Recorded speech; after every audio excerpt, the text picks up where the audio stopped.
মানসিক স্বাস্থ্য বিষয়ক সচেতনতা শিবির সাঁইথিয়ায়। বড়দিন এবং নতুন বছরকে সামনে রেখে সাঁইথিয়া সংলগ্ন রঙ্গাইপুরে হলো মানসিক স্বাস্থ্য বিষয়ক সচেতনতা শিবির। গ্রামের যুব কাফেলার সহযোগিতায় এই শিবির আয়োজিত হয়। মনের সমস্যাকে গুরুত্ব না দেওয়া, যার ফলে শরীরেও সমস্যা বাড়ছে, তার জন্য উপহার ওয়েলফেয়ার সোসাইটির পক্ষ থেকে আয়োজন করা হয়েছিল এক স্বাস্থ্য শিবিরের। উক্ত শিবিরের লক্ষ্য ছিল মনের সমস্যা এবং শারীরিক সমস্যাকে দূর করার লক্ষ্যে সচেতনতা এবং চিকিৎসা দেওয়া। উপস্থিত ছিলেন স্নায়ু ও মনোরোগ বিশেষজ্ঞ ডক্টর জিষ্ণু ভট্টাচার্য, মনোবিদ তিরুনীল পাল, চক্ষু বিশেষজ্ঞ সৌভিক দে সহ সমাজকর্মী সঞ্চারী শালুই ভট্টাচার্য, কৌশিক দে, মোশাররফ হোসেন প্রমুখ। এই শিবিরে প্রায় ৬০ জন মানুষকে স্বাস্থ্য পরিষেবা দেওয়া হলো।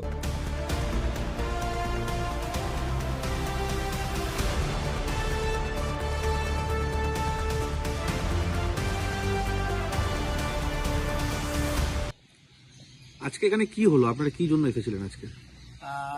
বড়দিন এবং নতুন বছর উপলক্ষে আমরা একটি স্বাস্থ্য শিবিরের আয়োজন করেছিলাম। আজকে আমরা তিনটে জিনিসকে প্রাধান্য দিয়েছিলাম। একটা হচ্ছে মনের সমস্যা, শরীরের সমস্যা এবং চোখের সমস্যা। এই তিনটি সমস্যার সমাধানের উদ্দেশ্যে আমরা সিউড়ি সংলগ্ন, সাঁইথিয়া সংলগ্ন রঙ্গাইপুর গ্রামে যুব কাফেলা বলে একটি সংগঠনের উদ্যোগে আমরা উপহার ওয়েলফেয়ার সোসাইটি একটি স্বাস্থ্য শিবিরের আয়োজন করেছিলাম। এই স্বাস্থ্য শিবিরের মূল উদ্দেশ্য যেমন শারীরিক স্বাস্থ্য, চোখের পরীক্ষা, একই সাথে কিন্তু মানসিক স্বাস্থ্যটাকেও আমরা গুরুত্ব দিয়েছিলাম। আমাদের সাথে স্নায়ু মনোরোগ বিশেষজ্ঞ ডক্টর জিষ্ণু ভট্টাচার্য, চক্ষু বিশেষজ্ঞ সৌভিক দে এবং আমি একজন মনোবিদ হিসাবে এখানে উপস্থিত ছিলাম। আমি তিরুনীল পাল এখানে উপস্থিত ছিলাম মানুষকে সচেতন করার উদ্দেশ্যে যে শরীরের সাথে সাথে মনের সমস্যাও কিন্তু গুরুত্বপূর্ণ।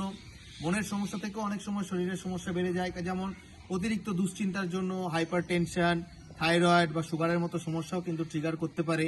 চোখের সমস্যার ক্ষেত্রেও একই ধরনের শরীরের অনেক সমস্যার সঙ্গে চোখের সমস্যার সম্পর্ক থাকে।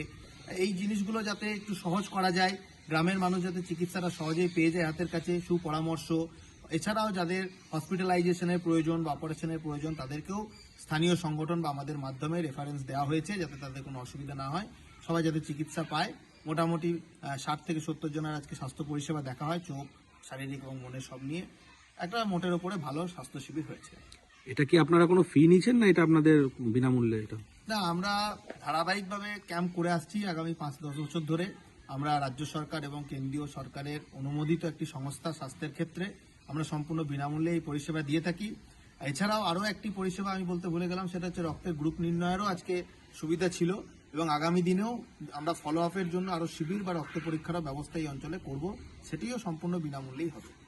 স্থানীয় গ্রামবাসীদের আপনারা সেরকম কিছু পেলেন? শরীরের কোনো সমস্যা কিছু পেলেন? হ্যাঁ, শারীরিক সমস্যা বলতে যেগুলো সাধারণত আমরা পাই, যেমন hidden diabetes, hidden blood pressure, মানে কেউ জানেই না তার ব্লাড প্রেশার আছে, তার সুগার আছে, এই জিনিসগুলো। এছাড়াও কারোর চোখের, আমি কথা বলছিলাম একটু আগে চক্ষু বিশেষজ্ঞের সঙ্গে, যে তারা জানেই না তাদের চোখে প্রেশার আছে, চোখের প্রেশার বেশি আছে বা চোখের পাওয়ার আছে, কিংবা তাদের ছানি পড়ে আছে, অপারেশন করতে হবে জানে না। ডাক্তারবাবু অনেক কিছু দেখলেন, যেমন বিশেষ করে আমরা যেগুলো পেলাম গ্রামের মহিলাদের মধ্যে ইউটিআই, ইউরিনারি ট্র্যাক্ট ইনফেকশন, কিছু হাইপার টেনশন, কিছু নিউরোলজিক্যাল ডিসঅর্ডার পাওয়া গেল, হাত কাঁপা, পা কাঁপা, এগুলো যারা দিনমজুর থাকে, খেটে খাওয়া মানুষ, তাদের এসব রোগ হয়, সেগুলো ডক্টর জিষ্ণু ভট্টাচার্য ট্রিট করেছেন, ওষুধ দিয়েছেন এবং যাতে বিনামূল্যে যেখানে ওষুধ পাওয়া যায় সেখানেও আমরা রেফার করার চেষ্টা করেছি। ঠিক, ধন্যবাদ।